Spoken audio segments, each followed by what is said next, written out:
Hello, everyone. In this video, we will discuss fraud examinations. This is my last video for Chapter 1.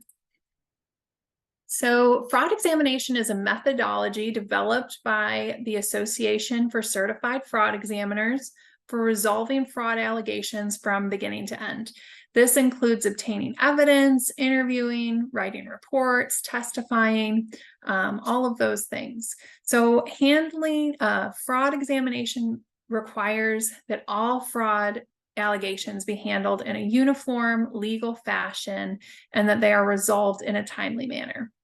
Assuming there is sufficient evidence to conduct a fraud examination, specific steps are employed in a logical progression designed to narrow the focus of the inquiry from general to specific, like we talked about in the last video.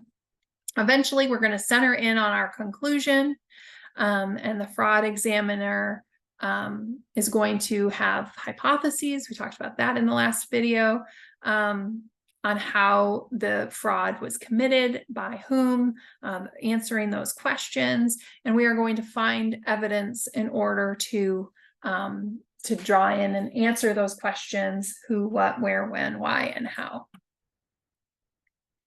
So predication. So predication is the totality of circumstances that would lead a reasonable, professionally trained, and prudent individual to believe a fraud has occurred, is occurring, or will occur. So all fraud examinations must be based on proper predication. Without it, a fraud examination should not be commenced. So we need to have some sort of concrete reasons that we think a fraud is taking place. So mere suspicion without any underlying circumstantial evidence is not a sufficient basis for conducting a fraud examination.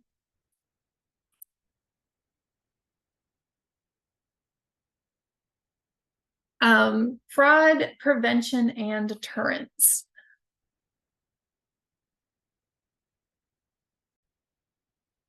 Fraud prevention is creating and maintaining environments where the risk of a particular fraud activity is minimal. So making sure that we have strong internal controls, making sure that our employees feel heard and that they can come to us with problems, having a culture where fraud would not be tolerated. So these are ways that we can prevent fraud from ever happening. That is much preferable to fraud deterrence, which is the environment in which people are discouraged from committing fraud, although it is still possible. So fraud prevention, it's not going to happen. Fraud deterrence, it's still possible. Fraud deterrence can be achieved through the use of monitoring, auditing software, when there's perception of detection. So when they think that they're going to get caught, that is a way to deter fraud.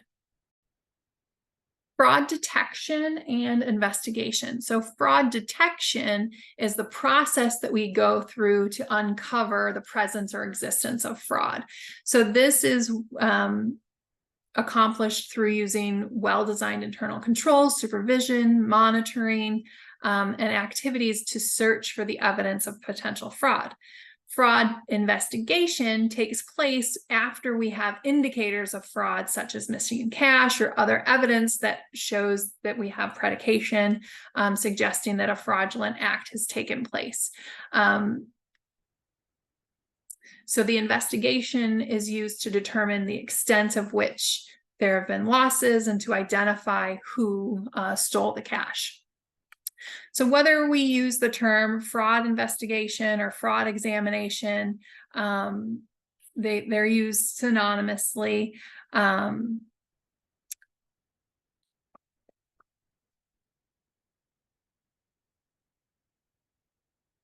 okay, that's all I need to say. Last part, remediation. Remediation is a three-pronged process. So first we have recovery of losses through insurance and the legal system.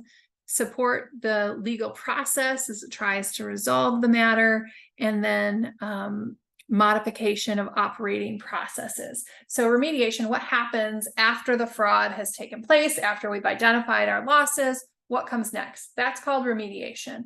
So the first prong is trying to get the money back, whether it's through the legal process and we're going to sue the perpetrator and try to get money back, or if we have insurance that can cover the loss, going through insurance to get the money back.